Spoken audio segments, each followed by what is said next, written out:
Bonjour à tous et bienvenue sur Ikuzo News, épisode numéro 11, le podcast flash briefing hebdomadaire pour les utilisateurs d'Amazon Alexa.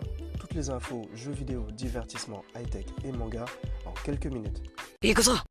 Google a coupé la licence Android de Huawei et Honor suite à la demande du gouvernement américain. Cela aura de fortes répercussions sur les futurs smartphones de la marque. Via un post sur le compte Twitter officiel d'Android, on apprend que les smartphones déjà existants de Huawei et Honor continueront de profiter de Google Play et de Play Protect. En d'autres termes, les smartphones commercialisés par la marque pourront encore mettre à jour les applications installées et recevront encore les patchs de sécurité. Normalement, le Huawei P30 Pro et le Honor View 20, entre autres modèles, resteront donc parfaitement fonctionnels de ce point de vue. Tout porte à croire que le groupe Huawei ne va pas se laisser faire. Ce dernier va très certainement utiliser un recours juridique pour contrer cette décision. Le navigateur Tor est désormais disponible en version stable sur Android. Tor est un navigateur qui permet de surfer de manière anonyme et sécurisée. Il est disponible en version alpha depuis quelques temps. Il arrive aujourd'hui en version stable sur Android. Tor repose sur un réseau superposé décentralisé qui est composé de milliers d'ordinateurs chiffrés dans le monde entier.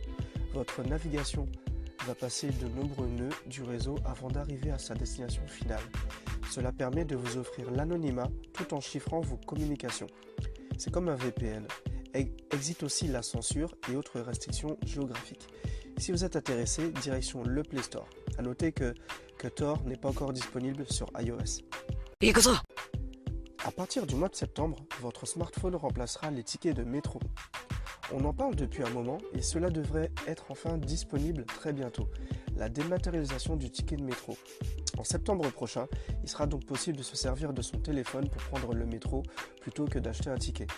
La RATP va rendre possible la démat du ticket qui sera remplacé par le téléphone. Pour le moment, il n'y a que Samsung qui ont des téléphones qui seront compatibles et les iPhones ne sont pas encore disponibles pour le moment, en espérant que ça vienne bientôt sur le système iOS. À suivre. Les rumeurs s'intensifient concernant la prochaine génération de PlayStation. Récemment, c'est la formation d'un développeur de jeux vidéo européen qui fait beaucoup parler sur le net. Selon des informations qui sont partagées sur Pastebin, un utilisateur prétendant travailler pour un éditeur de jeux européen, la PlayStation 5 pourrait sortir en mars 2020, tout comme la suite du jeu extrêmement populaire GTA 6. On verra bien. Minecraft Earth. Les blocs de l'univers de Minecraft débarquent dans les rues cet été. Minecraft Earth offre une nouvelle manière tout à fait différente de jouer à Minecraft sur votre téléphone.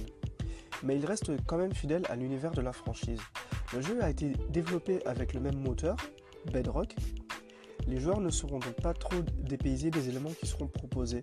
Le jeu intégrera également une composante fortement sociale puisqu'il sera possible de jouer en association avec des amis pour faire des créations incroyables pour les placer dans le monde réel. Quand vous voyez un endroit, vous pouvez expérimenter les mêmes choses que vos amis au même emplacement grâce aux coordonnées GPS. Vous pourrez ainsi combattre des monstres, décomposer des structures ensemble pour extraire les ressources, ou même vous tenir devant un ami pour l'empêcher de tuer un animal qui est virtuel. Entre autres, un dragon ou un Pokémon que vous avez créé directement dans Minecraft, vous pourrez directement le mettre dans le monde réel et jouer ensemble en toute collaboration avec vos amis, quoi. Minecraft Earth sera disponible en bêta fermée sur Android et iOS cet été. Il n'y a pas de précision de date. Il est possible de s'inscrire en bêta sur le site de l'éditeur. Le jeu est compatible avec les smartphones et tablettes, tournant au minimum sur Android 7 et sur iOS 10. Et enfin, il sera 100% gratuit. Ça, il faut le savoir.